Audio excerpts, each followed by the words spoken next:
So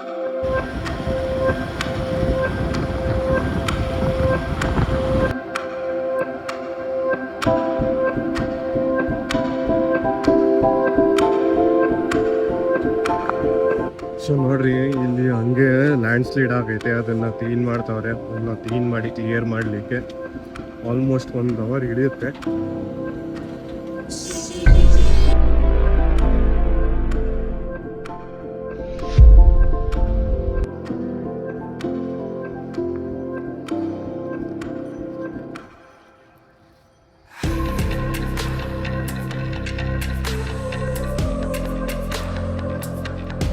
ಇದು ನಾವಿರುವಂಥ home stay ಇದು. So ಇನ್ನು ಸದ್ಯಕ್ಕೆ ಇವಾಗ ಬಂದು ರೀಚ್ ಆಗಿ ರೆಡಿ ಆಗೋಕ್ಕೆ ಟೈಮ್ ಕೊಟ್ಟಿದ್ದಾರೆ. ಸ್ವಲ್ಪ ರೆಡಿಯಾಗಿ ಆಮೇಲೆ ಹೋಗೋಣ ಅಂತ ನೋಡ್ತಾ ಇದ್ದೀನಿ.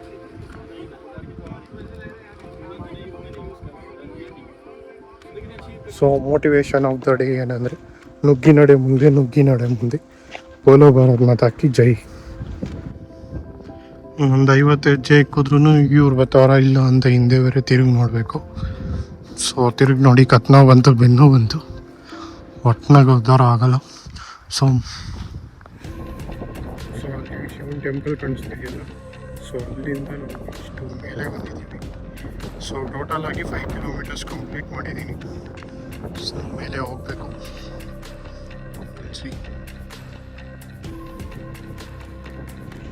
ಯಾವುದೋ ಚಿಕ್ಕ ಹುಡುಗರು ಸಾಹಸ ಮಾಡ್ಬಿಟ್ಟಿದ್ದೀನಿ.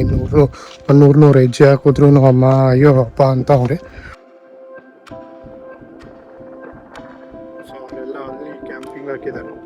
ನಾನು ಹಂಗೆ ವ್ಯೂ ಸಿಗುತ್ತೆ ಅಂತ ಈ ಕಡೆ ಬಂದಿದ್ದೀನಿ. ಸೊ ಇನ್ನೂ ಸ್ವಲ್ಪ ಮೇಲೆ ಹೋಗಬೇಕು.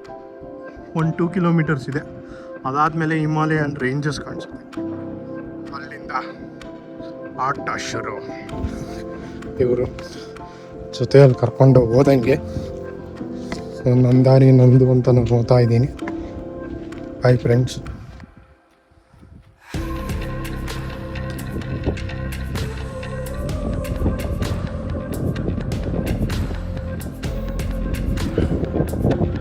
ಸೊ ರುದ್ರಪ್ರಾಯಾಗ ಹೋಗ್ಬೇಕಾಗಿರೋ ನಾನು ಟಿಕೆಟ್ ಸಿಕ್ಕಿಲ್ಲ ಅಂತ ಅಂದ್ಬಿಟ್ಟು ಇದು ಯಾವುದೋ ನಿಕ್ಕ ಟ್ರಿಪ್ ಕರ್ಕೊಂಡ್ಬಂದವ್ರೆ. ಸೊ ಆ್ಯಕ್ಚುಯಲ್ ಟ್ರಿಪ್ ನೇಮ್ ಹೆಸರು ನಾಗ್ ಟ್ರಿಕ್ ಅಂತ. ಇದು solo friendly as well as basic eco friendly trekking ಕೂಡ. ಸೊ ಒಂದು ಸೈಡ್ ಬಂದು 8 ಕಿಲೋಮೀಟರ್ಸ್ ಐತೆ, ಇನ್ನು ಅದರ್ ಸೈಡ್ 8 ಕಿಲೋಮೀಟರ್ಸ್ ಐತೆ. ಸೊ ಟೋಟಲ್ ಆಗಿ 16 ಬರುತ್ತೆ. ಸೊ ಫಸ್ಟ್ 5 ನಾರ್ಮಲ್ ಟ್ರಕ್ ಇರುತ್ತೆ, ನೆಕ್ಸ್ಟ್ 5 ಹಿಮಾಲಯನ್ ವ್ಯೂಸ್ ಜೊತೆಗೆ ಓಡಾಡ್ತೀನಿ. ಸೊ ಅದನ್ನು ತೋರಿಸ್ತೀನಿ, ನೋಡ್ತಾ ಇರಿ.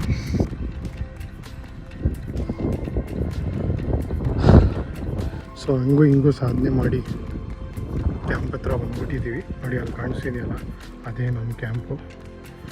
ಸೊ ಇಲ್ಲಿಂದ ರಾತ್ರಿ 1:30ಗೆ ಮತ್ತೆ ಟ್ರಕ್ಕಿಂಗ್ ಸ್ಟಾರ್ಟ್ ಆಗುತ್ತೆ ಹಿಮಾಲಯ ನೋಡಲಿಕ್ಕೆ.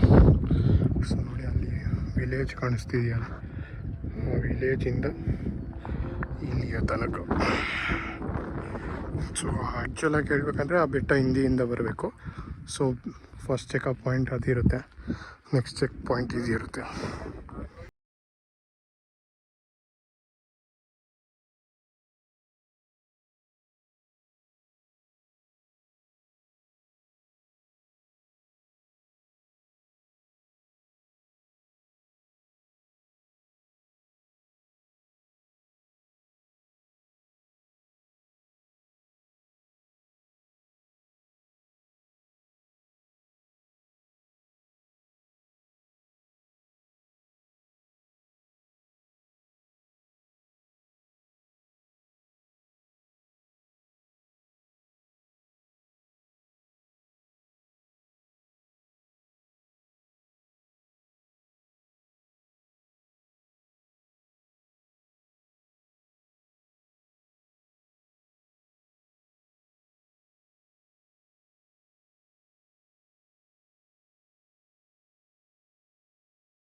you.